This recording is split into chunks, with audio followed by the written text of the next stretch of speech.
won on a Trinamool Congress ticket, post-election would go and join the Congress. So I think Mamata Banerjee, this is again, one size doesn't fit all. Just because I'm a Bengali voting for Mamata in Bengal doesn't mean I'm necessarily voting for her in Tripura. The geographies of these states are very different. Sanju Verma is quite right. I think the BJP has invested a lot of its political capital in these social welfare schemes for Tripura, and they're working. Now, she gets angry when I say, even if I praise the BJP, I can't do anything about that. TMC and Congress wiped out. Can you say that once for me? TMC and Congress wiped out. As per the exit poll, Sanju Verma, I'll say it as per the exit. Can you say that for me on screen? TMC wiped out, Congress wiped out, left wiped out. Please say that once, Rajdeep. Okay, as per the exit poll, the TMC is wiped out and the Congress and the left are doing badly. This is as per an exit poll. Remember, Sanju Verma, the results are on the 1st of March, and who knows, or 2nd of March rather, and who knows what happens then. But I'm glad you're feeling good by me saying that. I have absolutely no problem. मैं उसी कुर्सी पर रहता हूं, आप जीते वो जीते, मेरी जिंदगी बदलती नहीं है, आप लोगों की जिंदगी बदलती है. You get a little bit of a smile. We need to take a break now. Okay, madam. Remember, अरे बाप रे, relax. You need to really, relax. I will send you some yoga techniques that are being taught to me. It's a good way of relaxing. Okay, Rajdeep teaching Sanju Verma yoga. No, not me. I'll send her a yoga teacher. He's not going to not me myself. Okay. You can send Ramdev. We can send Ramdev. Okay. All quips aside, the BJP coming back to Tripura is a big achievement. This is the one state outside Assam where they won big in 2018. To be able to repeat that after having changed the chief minister and facing some midterm turbulence is a significant achievement. We will slip into a break. When we come back, we'll look at Meghalaya, we look at Nagaland, then we look at the big picture emerging from all these states. So details coming up on the other side of a very quick break. You're watching India Today's coverage of the Access My India exit poll for the 3 northeastern states.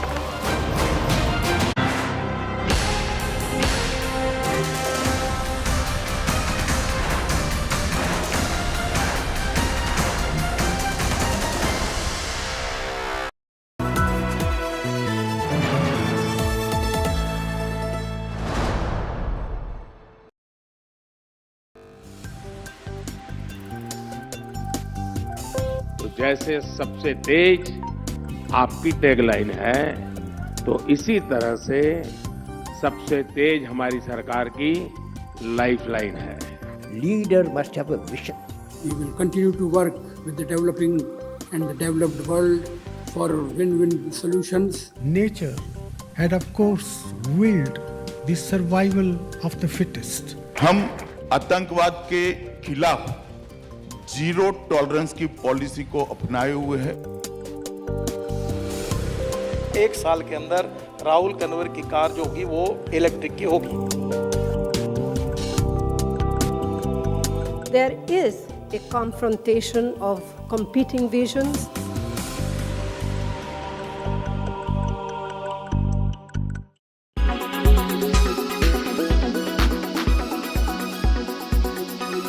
इस बार जो season है गर्मी का वो सामान्य से ज़्यादा गर्मी देखेगा और जो बारिश और जो प्री मानसून गतिविधियां वो भी थोड़ी सी कम हो सकती हैं और जो टेम्परेचर हैं वो और हीट वेव की जो इंटेंसिटी और फ्रीक्वेंसी है वो ज़्यादा हो सकती है.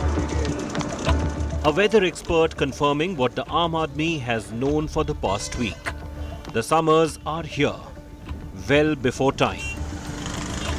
The maximum temperature in Delhi has crossed 33 degrees, while IMD has warned about a heat wave with temperatures up to 38 degrees in Konkan, Goa and Gujarat.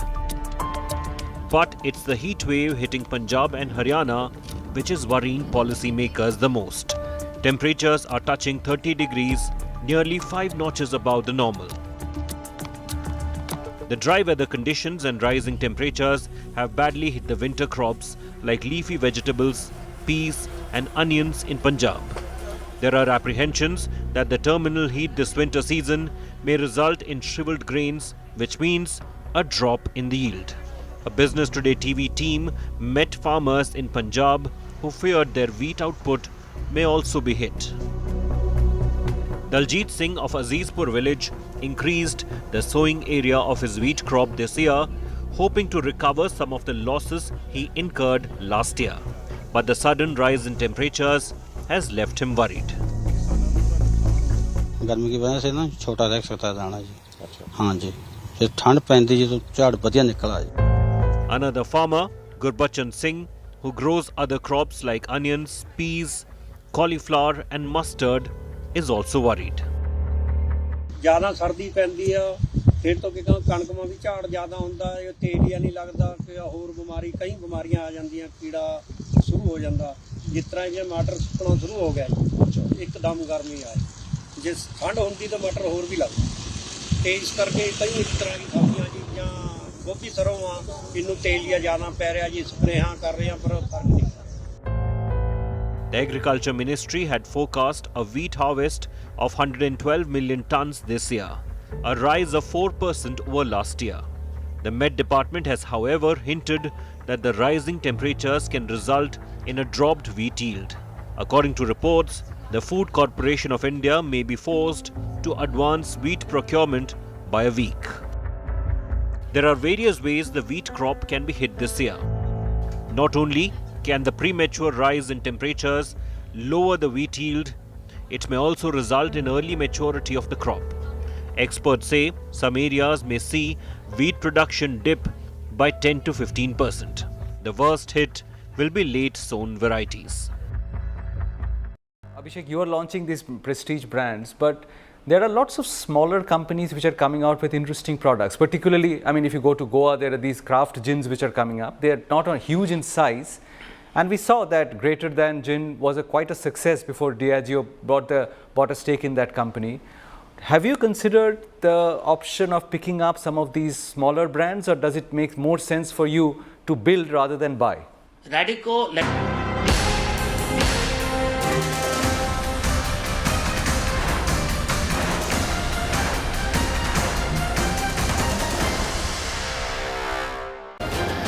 Welcome back. You're watching our special coverage of the Axis My India exit poll for India today on the 3 northeastern states, 2 of which voted today, Meghalaya and Nagaland. We found out what's likely to happen in Tripura. Now let's turn to Nagaland, one of the more fascinating states, Rahul, because it is a difficult state to gauge given the topography at times, but our sample goes to over 6,132 across the 60 assembly constituencies, representative of all the various segments. But what are the numbers saying, Rahul? In Nagaland, the National Democratic Progressive Party, the NDPP, and the BJP are contesting in a 40-20 seat share ratio. This is the same as the 2018 elections. I'll start with the vote share for Nagaland. Axis My India predicts for India today that the NDPP will increase its vote share for 25 to 33. The BJP will increase its vote share from 15 to 16. So 1% gain for the BJP, 8% gain for the NDPP. That gives the alliance a vote share of 49%. As far as the Congress is concerned, its vote share goes up from 2 to 10. The NPF, the Naga People's Front vote share goes up from 39, comes down from 39 to 13%. And when we convert this into seats, let's take a look at what happens when this is converted into seats. Now, in the 2018 assembly elections, the NDPP had 18 seats. That now is predicted to go up to between 28 and 34. The BJP had 12 seats. I'm not talking about the by-poll results. I'm talking about what happened in the assembly elections. The BJP had 12 seats. That's likely to now be in the range of 10 to 14. So essentially in Nagaland, whether it is in terms of votes or in seats, the BJP stays roughly where it was the last time round. It is the NDPP which has increased its seat share and its vote share quite remarkably. An 8% projected increase in vote share, at least a 10%. It could go up to 16, but at least a 10 seat increase in terms of its seat share. The Congress's seat share in 2018 was 0. It could be now between 1 and 2. The NPF was at 26 seats. That could be between 3 and 8. So Rajdeep, essentially, it is the NDPP which has the BJP on its back, but it seems whether it is in Tripura or even in Nagaland, the BJP has some part of the post-poll government that's likely to be formed. Oh, absolutely. And I think the significance, Rahul, of this, remember, this is a Christian-dominated state. Correct. So in a Christian-dominated state, the BJP clearly is making inroads. Is that a message for neighboring Meghalaya as well? We'll find out. But I think what is fascinating about Nagaland, and Kaushik can share more details, is the opposition there has got squeezed out over the years. It's got squeezed out by a mix of shifting alliances. The main opposition party was the NPF, the Naga People's Front. Most of the MLAs shifted after the last election. 21 of them joined the NDPP. Then it ties up with the BJP. The opposition space gets squeezed out. Plus, there's a lot of use of money power.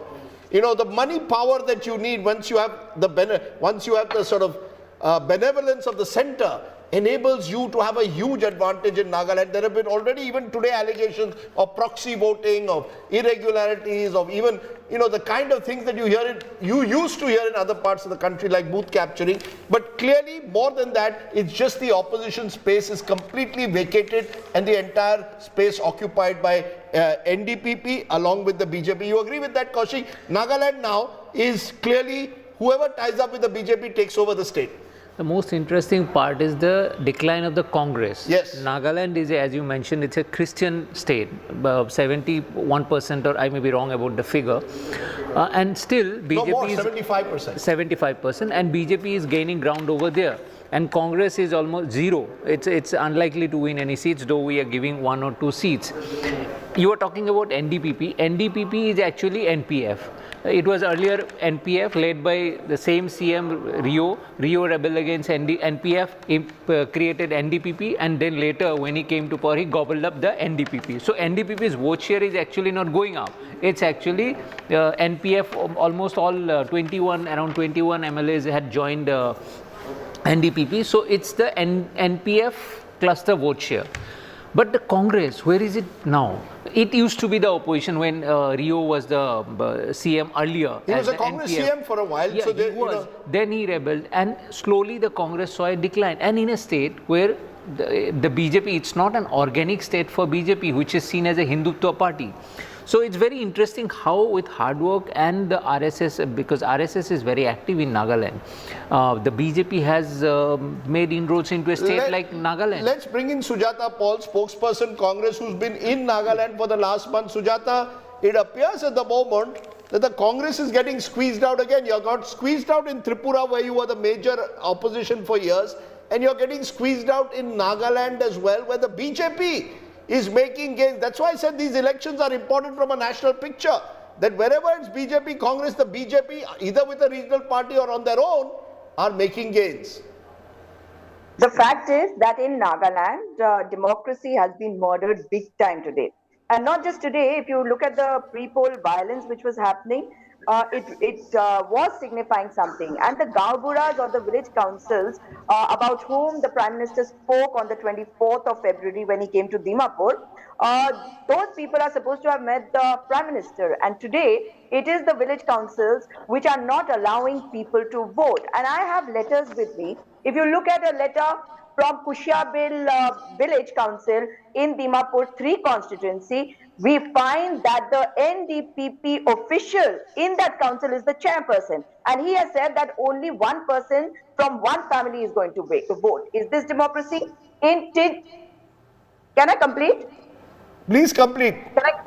Yes, so if you move towards Tizit, from where I'm getting phone calls, and we can see EVMs lying on the ground, and people were stopped from voting, people were intimidated, there was vandalism, people were not allowed to come out of their homes, and proxy voting has happened big time.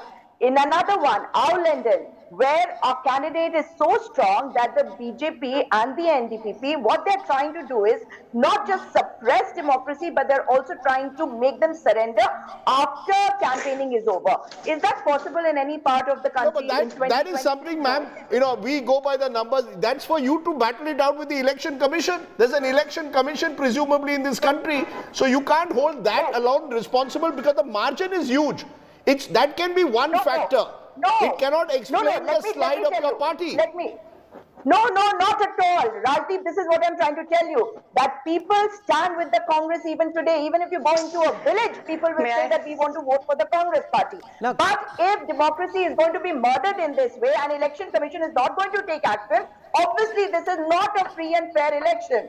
But people have Congress not just in their hearts, but they want to go and vote for the Congress party. If they're not going to be allowed to vote, how do you expect this to be a free and fair election? These are questions that I want to ask okay, sure. also. And I have put, Rahul, I've also put up a whole lot of videos on my Twitter account, and you can see that women are standing with papers with, they have written over there that please let us vote, because these are all Congress supporters who were not allowed to vote at all. And it's not just one, two, or some people, but in the 23 constituencies where we are by the Congress. Okay, Sujata, you've made your point. I just want to point out to our viewers, the NDPP BJP combined vote share is likely to be around 49%. The Congress's vote share around 10. There's a 39% gap between the BJP, NDPP and the Congress. Now, I just want to point out, when the question was asked, why are you voting for the party that you are? For the development of the state, said 34% of the respondents, which essentially means, and this has happened in the Northeast in the past, that whichever is the party that rules at the center, Northeastern states often feel that hitching their fortunes to that party's bandwagon at that point in time is the most opportune thing to do, because the number of people asking for change or based on work, unemployment, those are far smaller factors. And in that context, Sanju Verma, the BJP is leveraging its presence at the center to make inroads into states like Nagaland, where the demography typically would not suit the BJP, and therefore very smartly being able to extend its footprint even in a state like Nagaland. Rahul, you've given out the numbers, and since Rajdeep advised me about yoga, so मैंने सोचा कि let me not be belligerent and let me start with a bit of shairi. If you remember a few weeks back, Pradhan Mantri, on the floor of the Lok Sabha, he said something. I want to repeat that because the timing could not have been better. तुम्हारे नीचे से जमीन निकल गई है, तुम्हारे नीचे से जमीन निकल गई है, और कमाल तो ये है, तुम्हें अब भी यकीन नहीं है. तुम्हारे पांव के नीचे से जमीन निकल गई है, पर कमाल तो ये है, तुम्हें अब भी यकीन नहीं है. And that is the condition of a tattered and fractured Congress, which refuses, like the proverbial ostrich with its head under the sand, to look at. I did not heckle this lady. Can you please stop her from heckling me? I was quiet throughout. She heard you. She had her hand out, but she was quiet all through. Let us speak. I was quiet, so please keep quiet now. It's not your turn. Digest the fact that you are a nobody in a party that is increasingly becoming completely irrelevant. Thank you so much. Thank you so much. Rahul, can you ask this lady to please keep quiet? No, come on now. Sanju Verma, you go ahead. We've got one more guest to come to. Quickly respond. Thank you. So the point is this. Democracy khatre mein hai. Proxy votes are being registered. EVMs are not working. I'm sorry.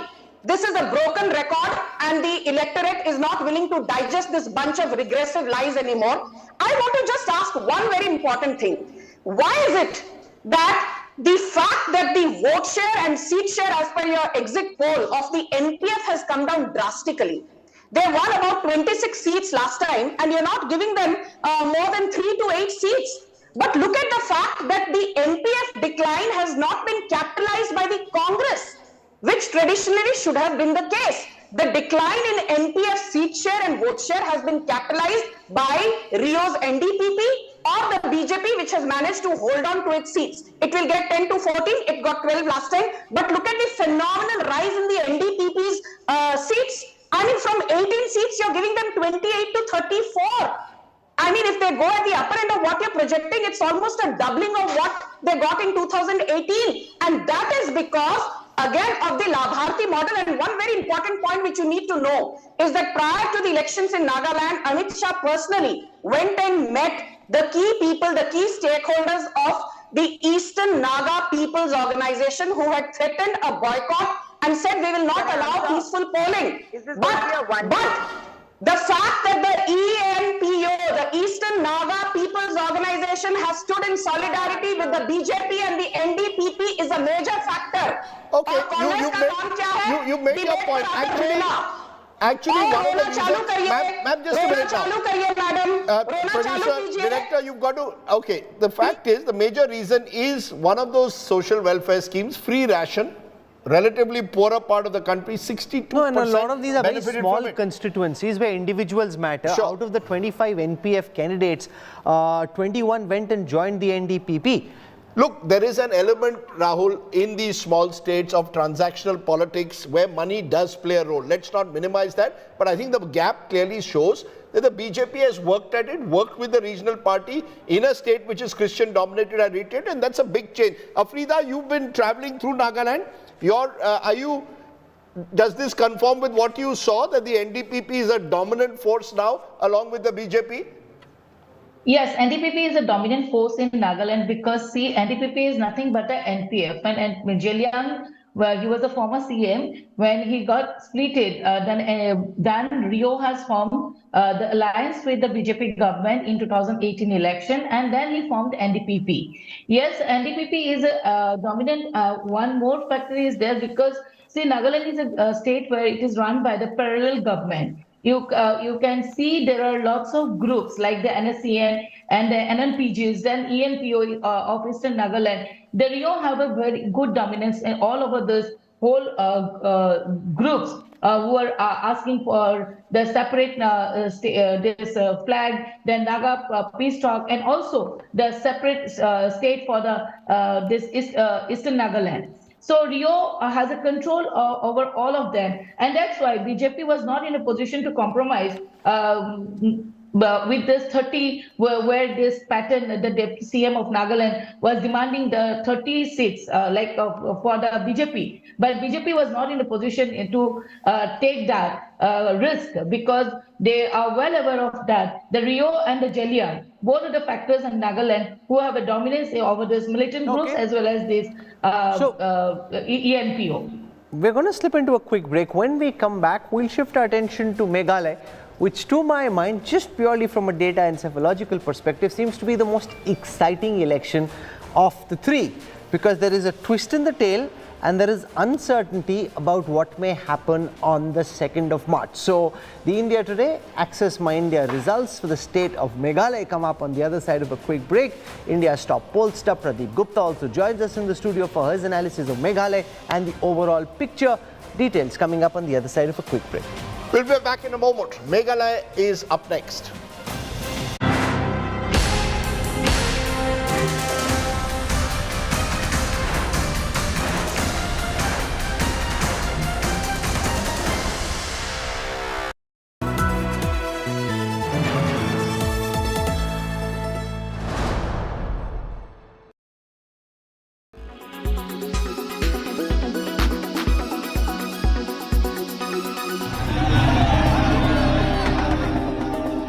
The biggest arrest in Delhi Liquorgate probe. But what tilted the scale against Delhi CM Arvind Kejriwal's Hanuman, the number 2 in his cabinet? CBI in a release said that Sisodia was arrested for irregularities in framing and implementing the excise policy, adding that Sisodia was evasive in answering when confronted with documentary and digital proofs. CBI sources say that Sisodia gave a standard "I don't know" to most of the questions. Sources say when Manish Sisodia was confronted with the statement given by that bureaucrat, Manish Sisodia failed to answer most of the questions pertaining to the implementation, changes in the draft policy, and most importantly, the profit margin, which was increased to 12%. Based on which the CBI decided to arrest the Deputy Chief Minister of Delhi. The confession by a top Delhi government official who served in the excise department proved clincher for CBI in arresting Sisodia. The Babu, while being questioned by CBI, termed Sisodia as the mastermind of the new liquor policy, saying that the Deputy CM had personally made changes to the controversial liquor policy. While many of the phones used to strike Liquorgate deals were allegedly destroyed, forensic tests showed that proposals were sent to the bureaucrat's mobile using WhatsApp. CBI सूत्रों का यह कहना है कि उस अधिकारी ने अपने बयान में कहा हुआ था कि जब मनीष सिसोदिया आबकारी मंत्री थे उस वक्त उन्होंने ही निर्देश दिया हुआ था शराब नीति में बदलाव करने का, और उनके ही निर्देश पर जो मुनाफा था उसे बढ़ाकर 12% कर दिया गया था, जिसका सीधा फायदा शराब व्यापारियों को हो रहा था। Probe officials also point to the fact that suspiciously reports of an expert committee was completely changed by forming a group of ministers and concealing an earlier note. Lastly, the profit margin for liquor sellers was just 5% in the original policy. But under the new policy, it went up to 12% at the behest of the Southern Liquor Lobby. With Munish Pandey in Delhi, Bureau Report, India Today.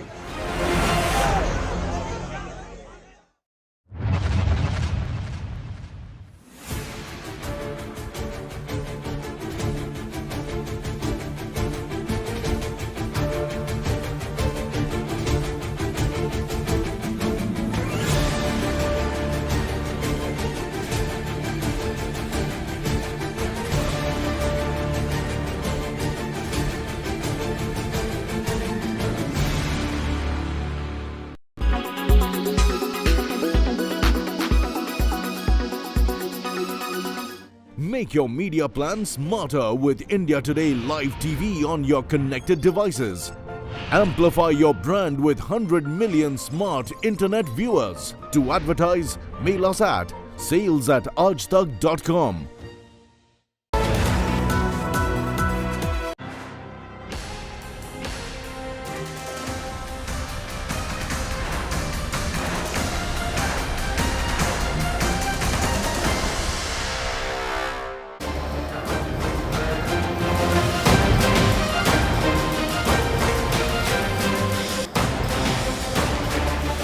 Welcome once again to our special coverage, the Axis My India exit poll of the three big states from the northeast that have gone to the polls.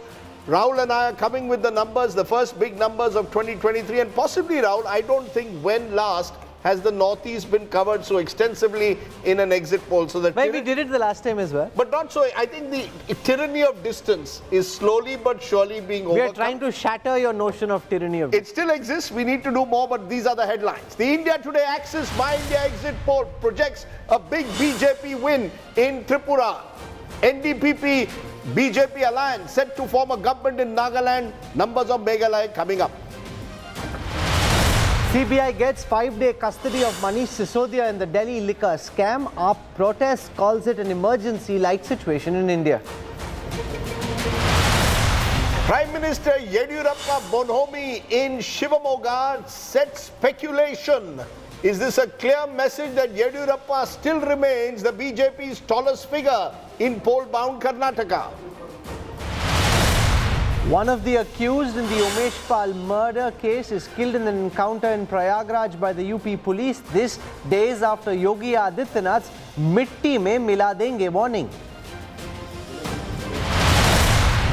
Saurabh Ganguly says it could take Rishabh Pant as much as 2 years to return to the team. The wicketkeeper batsman still in recovery after a horrific car crash he was involved in December last year.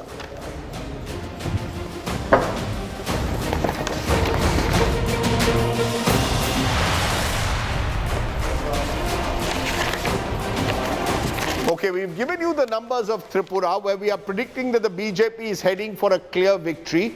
We've given you the numbers of Nagaland, where the ruling NDPP of Nefu Rio, along with the BJP, is again expected to score a victory.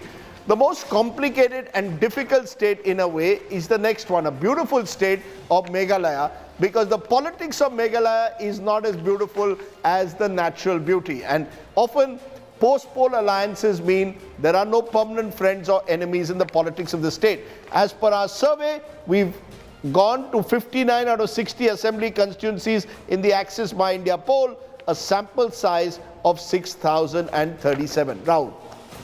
So Meghalaya is one of the most fascinating states politically. It's changed 25 chief ministers in 45 years. Average term of a chief minister is about 2 years. Only 2 chief ministers have completed their full tenure. Mukul Sangma in 2013, and once before that, Meghalaya Democratic Alliance, the NPP-led alliance, completing its term. So let's take our viewers through what's likely to happen in Meghalaya.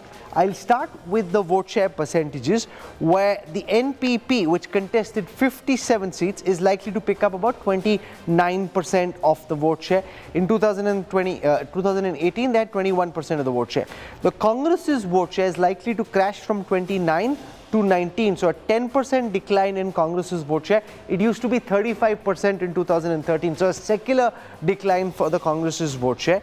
The Trinamool Congress, which poached Mukul Sangma, is projected to get about 16% of the vote share. This is where the likes of Mamata Banerjee, Abhishek Banerjee, hoping Trinamool will do well, expected to emerge as the number 3 party in the state at 16% vote share. The BJP likely to pick up about 14% of the vote share. The BJP had 10%